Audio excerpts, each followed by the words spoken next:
What's going on, YouTube? Today I just want to share some tips. It's Greg Gallagher from Kinobody, and today I want to talk about fat loss. What it really takes, to lose fat and to get lean. Because you see a lot of confusion out there. People are doing these crazy things, thinking that somehow it's going to help them reach their goals and help them lose weight and stimulate their metabolism. But really all it's doing is causing them more ache, more discomfort, and it's more of a pain in the ass. It screws up with their routine. Because what you need to understand is to lose weight, to get lean, all you really need to do is create a calorie deficit. If you're burning more calories than your body is taking in, your body's going to have to lose weight. It's the law of thermodynamics. That's how it works. We can't create energy out of nowhere, and we can't find there's no fat loss loophole that allows us to jack our metabolic rate up. That just doesn't really exist. As much as marketing and fitness publications will have you believe, it's just not there. So really you got to create that calorie deficit, boom, and you got to do a couple things to make sure you maintain your muscle. If you do that, you're going to lose weight and you're going to lose fat and you're going to maintain that lean body mass. So at the end of the day, you'll look great. So now, what does it take to lose fat? Well, it's just about creating that calorie deficit. Eating 6 meals a day is not going to boost your metabolism. It doesn't make a difference whether you eat 2 meals a day or 6 or 10 or 12. That whole concept was based on the thermogenic effect of food, which is proportional to the amount of calories you eat. So if you eat 2,000 calories in 10 meals or 1 meal, you're still going to burn the same amount of calories through digestion. You'll have people say like you got to go low carbs. If carbs stimulate insulin, which will cause you to gain weight. That's just completely one-dimensional. You still have to be in a calorie surplus to gain weight. Your insulin can be elevated periodically from carbs, but if you're in that calorie deficit, your body will still lose fat. Carbs aren't magical. They can't create energy out of nowhere. It's just not how it works. So it's about that calorie deficit. And in the same respects, if you're eating very low carb diet, you're getting very low insulin, you're having very low stabilized insulin levels, but you're consuming buttloads of protein and fat, well great, your body actually has mechanisms in place where it can store fat without the presence of insulin. So it all comes down to that calorie deficit. And what you really need to do at the end of the day is you got to find a way to, you got to set the proper calorie deficit. If you go too low in calories, then it's going to be miserable. You're not going to be able to stick to the diet. And if you go, too high in calories, it'll take forever to lose weight. So I really recommend doing about a 20% calorie deficit. So you find out how many calories you burn per day. Let's say it's 3,000, and then you do a 20% deficit, which is about 600. So you'll eat 2,400. And if that's a little bit too much, you can always, go a little bit higher and accept a little bit slower fat loss. But going too low in calories you're gonna probably lose some muscle, and B, it's gonna be a miserable diet. So I don't really recommend that. So yeah, about a 20% calorie deficit. And then you really need to find the way that allows you to diet and lose weight as effortlessly as possible.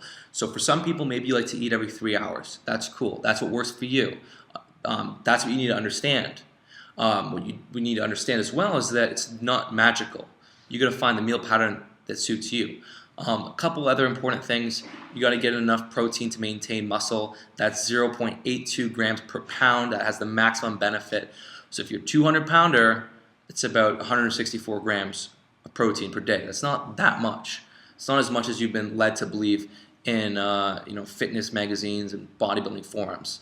So then once you get that handled, once you get the right amount of calories, the right amount of protein, and then your strength training to maintain muscle, you're pretty much golden. How you make up the rest of your calories, that's going to be more or less individual preference. Some people are going to want to go higher in carbs. Some people are going to want to go higher in fat. That's really up to you. As a base level, I would set fat intake between 20 and 30% of total calories. That will help keep you full. That will help support hormonal functioning, testosterone.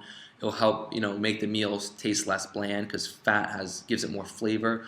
So your protein is going to be at 0.82 grams per pound. If you want to go higher, you can go up to 1 gram per pound. And then fat somewhere between 20 and 30%. I favor more around the lines of 25 to 30. That's what I function best on. And maybe you prefer to be higher at 30 to 35. That's cool. And then the rest of your calories come from carbs. Carbs are really important because they help support optimal training performance. Anaerobic training, when you're lifting weights, it's going to be fueled by carbs and glycogen, so that's what you need.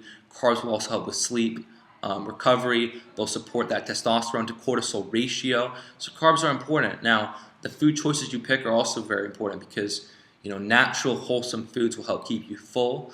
Processed foods and protein shakes and liquids are not going to keep you full on a diet. So go with wholesome foods like lean proteins, veggies, starches like potatoes, sweet potatoes, rice. I like rice pasta. I don't consume gluten. And then a couple pieces of fruit per day is completely permissible. It's completely fine.